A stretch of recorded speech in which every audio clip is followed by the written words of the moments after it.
Linda Thielfoldt, and I'm here to give you another long arm lifeline regarding quilting around applique. I brought with me a couple examples and I'd like to share them with you. One is, you'll notice I have a nice dense background here, and then I have this big huge area of the applique, and if I were quilting this very densely and not quilting anything on top of this, then this is actually going to pooch forward, which is not a good thing, and which is what happened on this cat. You notice on this example I also have a fairly dense background, and yet the cat not so much. I just did what would be his leg, and then after it was washed, you see I've got all this excess fabric, and that's because this isn't quilted as densely as this. So you want to take that into account when you're trying to decide what actually to quilt and where. And this is another example. On this one I actually used the spine of the applique to lay some feathers down up next to that, and that did two things. It did what essentially is known as stitching in the ditch along the applique and give me a nice place to put a fun motif. So stitching next to the applique might be another option for you, just as I've done here with placing this feather motif along this applique vine. I have another example that I'd like to talk to you about, and this one is a little bit different. This particular quilt, I had a lot of white space. I was concerned about that getting boring, so I placed a feather motif in the corner and then continued on with the background fill that I had chosen to go around all of the applique. I thought it had a little more interest. One of the things I ran into that I want to share with you is something that may happen to you, and that is the scale of the background fill was very similar to the scale of the feathers. And so what could potentially happen is that this would just kind of blend in together, and you wouldn't see this as dramatically as you do on the quilt. So I decided to separate that with some scribble stippling. This is really forgiving because you can cross over. There's no quilt police that are going to come after you. And I just drew a line along this motif first before I quilted this, and just quilted about a half an inch, kind of roughly following that as I went around.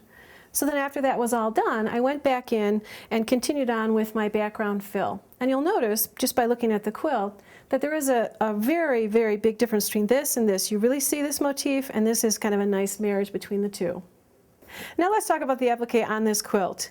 You may have tried to follow along in essentially what is the ditch, just going along the applique. You want to do that simply because that allows this applique to actually come forward and the batting to recede backwards. But that's hard to do on a long arm. It's hard to be consistent and to hold that line, you know, going around all these curves and, you know, all the different nuances of the applique. So I always try to pick a background fill where I just come close to that line, in essence doing the same exact thing, but without the necessary accuracy that stitching in the ditch requires. This is a little more forgiving than doing stitch in the ditch around applique, and I'd like to show you how I actually accomplish that.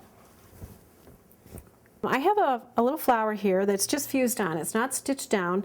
It probably would be on your quilt, but for demonstration purposes we just fused it on. So I've chosen to start at the intersection of the two petals. There's a nice sharp point here you can see on that one, and I'm just going to pull up my bobbin thread, and this is a great place to hide your starts and stops.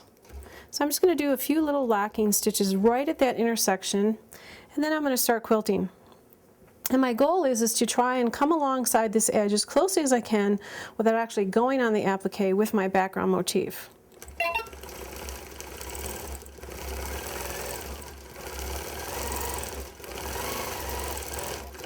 Oh. Now I'm going to throw in another one because I don't want that to get too big.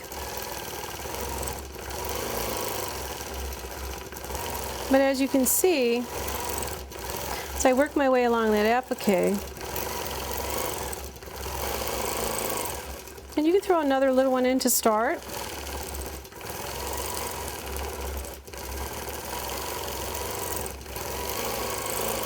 So I'm doing two things at one time. I'm stitching in the ditch, in essence, along that applique, but I'm also quilting the background.